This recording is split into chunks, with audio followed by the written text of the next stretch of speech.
Okay, in this small, basically border garden where we see the bumblebees there on the St. John's wort here, this plant is very easy to hedge. So this will be a beautiful, soft hedge once it's all filled in, and it's I think it's in its second year now. So one more season, it'll fill in. And a lot of water comes off of the house here and off this side. So we have a French drain that skirts these plants, so they get a nice little bit of water here as it comes out and pops out in another garden. And you can see also, you know, I'm going to talk a little bit about tools and techniques. And when we talk about water, all kinds of ways to handle it, including a rain chain, which you see here next to the lattice. And then on the lattice is a beautiful soft vine called moonflower.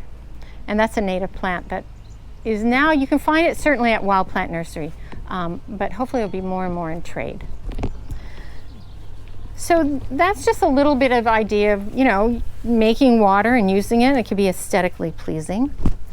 And then here I just want to talk about a few tools and a few techniques. And the first one is when I see a lot of clients, especially the clients who want a new landscape and become and spend time becoming gardeners, if they're not already. It can be overwhelming, and one of the things I've noticed is just tools and helping people realize there are a whole gamut of tools, but find the ones that you're most comfortable with. And also, depending on this, you know, the size of your garden, you know, there are small tools. So this little handy rake, you know, I love this thing. That's really great. And you can get small little shovels. Of course, you're going to see I just used this morning. But you can see there's small tools. And then for me, there's a little saddle hoe or hula hoe, whatever you want to call it. It's pretty nice, especially when you have a swath of weeds and you just want to pick them out and get them out. But this is my favorite hoe, triangular hoe. I can do a lot of things with this. I can dig a hole. I can do a lot of things. So I always have this. And then, you know, good clippers, good clean clippers. And more at the farmers markets, I've noticed, you can take your tools there. Often be someone to sharpen them up and clean them up. You know, so I try to do that every year. My tools take a beating, so I do that. But you can see they're small. These, I love these. Just the right size for me, right? When I'm doing some shrubs and things like that. Of course, you know, can you have too many gloves? Probably not. And then the other thing that I've adapted to recently, or last few years, is these electrical, when you see the battery here, these electrical blowers, and then there are weed whackers. These systems are so fabulous. First of all, the weight, I can handle it. But when I talked about in the front forest, moving all the leaves, this is what I use. And it doesn't take very long. I'm not expelling, you know, here, I'm not expelling any carbons. And it's a quick task. And I use this probably 2-3 times a year, and that's it. But it's lightweight and handy, and I think that's a really good way to manage some of your gardening. And of course, under my deck here is just a little example of, you know, I blew the leaves, and now I'm going to rake them, and then I'm going to take these. These aren't going in a bag. They're not going anywhere. They're going straight into my garden. And so every year, wherever, you know, in the beginning of fall, when things first start to fall, and I don't want things, some things are still being productive, I'll rake them up or put them in the garden. But every spring when I open the garden, you know, we're collecting all these guys everywhere, and they do not go away. This is really important nutrient material, right? And it's going to build that soft, fluffy bed that I'm looking for. So this is going to go straight into a garden. It probably won't go in the front of the bed, maybe behind and tuck it under some of the plants, but I just wanted to talk a little bit about these simple things. I know, you know, this is pretty rudimentary stuff, but it is a huge change or disruptor of the major